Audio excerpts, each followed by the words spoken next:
हिंदी भाषा का इतिहास। भारत यूरोपीय कुल की भाषाओं का वैज्ञानिक अध्ययन यह स्पष्ट करता है कि यूरोपीय कुल की भाषाओं को बोलने वाले पूर्वज किसी युग में एक ही स्थान पर रहते थे तथा विभिन्न सम या वादियों में उनके समूह भिन्न भिन्न स्थानों में फैल गए। सन 1870 ईस्वी में अस्कोली नामक विद्वान ने लैटिन और अश्वेत ध्वनियों की तुलनात्मक अध्ययन करने के पश्चात यह निष्कर्ष निकाला कि मूल भारोपीय भाषा कि कंठ ध्वनियां कुछ शाखाओं में कंठ और कुछ में संघर्षी रूप में परिवर्तित होकर विद्यमान है। फ्रान ब्रेडके ने इस दोनों वर्गों को शतम और केटुम वर्ग में विभाजित कर दिया। इस प्रकार हिंदी यूरोपीय परिवार की भारत ईरानी स्कूल की शतम उपशाखा के अंतर्गत आती है। इस उपकुल की जो शाखा भारत में रहे उनसे भारतीय आर्य भाषाओं का विकास हुआ। इसे निम्नलिखित प्रकार से समझा जा सकता है। भारतीय परिवार शतम वर्ग केटुम वर्ग, भारतीय आर्य भाषा दर्दी ईरानी, प्राचीन भारतीय आर्य भाषा वैदिक संस्कृत, मध्यकालीन भारतीय आर्य भाषा पाली प्राकृत अपभ्रंश, आधुनिक भारतीय आर्य भाषा गुजराती सिंधी मराठी पंजाबी हिंदी असमी बंगला उड़िया। इस प्रकार आधुनिक आर्य भाषा के अंतर्गत हिंदी का उद्भव अन्य भारतीय आर्य भाषाओं पंजाबी गुजराती मराठी सिंधी असमी बंगला उड़िया के साथ हुआ। इनके कालक्रम को कुछ इस प्रकार भी विभाजित किया जा सकता है। पुरातन काल जिसे वैदिक संस्कृत कहते हैं, मध्यकाल पाली और प्राकृतिक अपभ्रंश का काल, आधुनिक काल हिंदी तथा अन्य भारतीय आर्य भाषाएं जिसमें पुरातन काल 500 ईसा पूर्व तक, मध्यकाल 500 ईसा पूर्व से 1000 ईसा पूर्व तक, आधुनिक काल 1000 ईसा पूर्व से अब तक। प्रथम सदी आते आते सामान्य अभिव्यक्त की भाषा में परिवर्तन हुआ और परिवर्तन प्राकृतिक भाषा के नाम से जाना गया। इस कालखंड के दौरान कई क्षेत्रीय बोलियां भी प्रचलित में थी। इनमें मुख्य सैरसेनी, पैसाची, ब्रांचड, महाराष्ट्री, मगधी और अर्ध मगधी भी थी।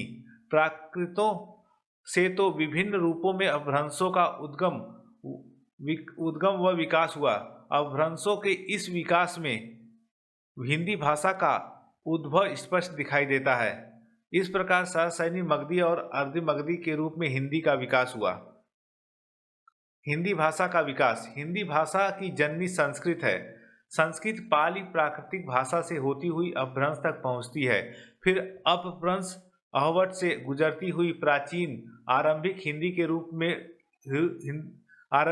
हिंदी का रूप लेती है। विशुद्धतः हिंदी भाषा का इतिहास का प्रारंभ अपभ्रंश से माना जाता है।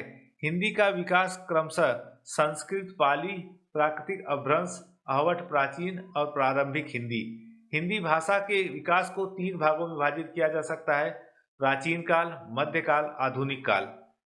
प्राचीन काल यानी आदिकाल 1100 ईस्वी से 1400 ईस्वी तक हिंदी भाषा का यह शैशव काल था। साधारण बोलचाल की भाषा में हिंदी का प्रयोग आरंभ हो गया था तथा अपभ्रंशों का प्रभाव समाप्त हो रहा था। अपभ्रंशों की रचनाओं में हिंदी के विभिन्न बोलियों और खड़ी बोलियों के बिंब उभरने लगे थे। मध्यकाल 1400 ईस्वी से 1850 ईस्वी तक। मध्यकाल में अपभ्रंशों का प्रभाव नगण्य हो गया था। हिंदी खड़ी बोली के साथ साथ उपबोलियों के रूप में स्थापित होने लगी थी।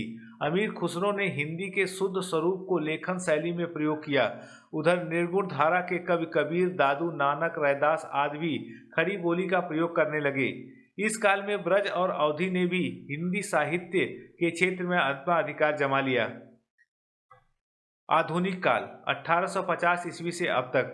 आधुनिक काल को हम 5 मुख्य भागों में बांट सकते हैं: पूर्व भारतेंदु युग, भारतेंदु युग, द्विवेदी युग, प्रेमचंद युग, स्वतंत्रायत्तर युग। पूर्व भारतेंदु युग सन 1800 ईस्वी से खड़ी बोली का यह काल आरंभ हुआ। हिंदी खड़ी बोली में गद्य साहित्य का सृजन हुआ। हिंदी की क्षेत्र में खड़ी बोली का स्वरूप उर्दू से प्रभावित था। इस युग में ब्रज भाषा का प्रभाव स्थायी था। भारतेंदु युग सन 1850 तक खड़ी बोली का स्वरूप निखरने लगा था। भारतेंदु जी के प्रभाव से खड़ी बोली का गद्य व पद्य दोनों साहित्य समाप्त होने शुरू हो गए थे। इस काल में भारतेंदु के अतिरिक्त प्रताप नारायण मिश्र, श्रीधर पाठक एवं अन्य साहित्यकार भी खड़ी बोली को दिशा प्रदान कर रहे थे। द्विवेदी युग, महावीर प्रसाद द्विवेदी।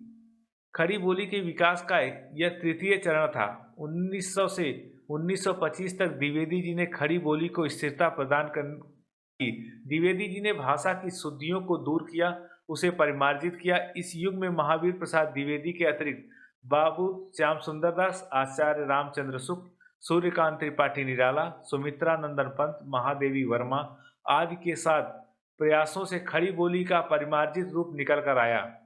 प्रेमचंद्र युग, इस युग में संस्कृत निष्ठ हिंदी का प्रचलन आरंभ हुआ।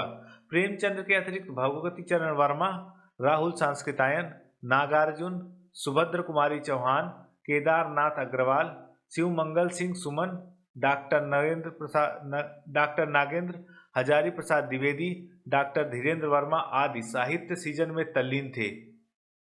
स्वतंत्रतायोत्तर युग, स्वतंत्रता प्राप्ति के पश्चात संविधान में हिंदी भाषा के रूप में विभिन्न सरकारी कार्यालयों, आकाशवाणी, दूरदर्शन, विभिन्न पत्र पत्रिकाओं का माध्यम हिंदी हो गई।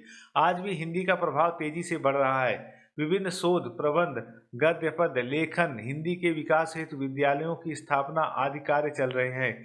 निश्चय हिंदी का भविष्य उज्जवल है। धन्यवाद। Please like and subscribe for more videos.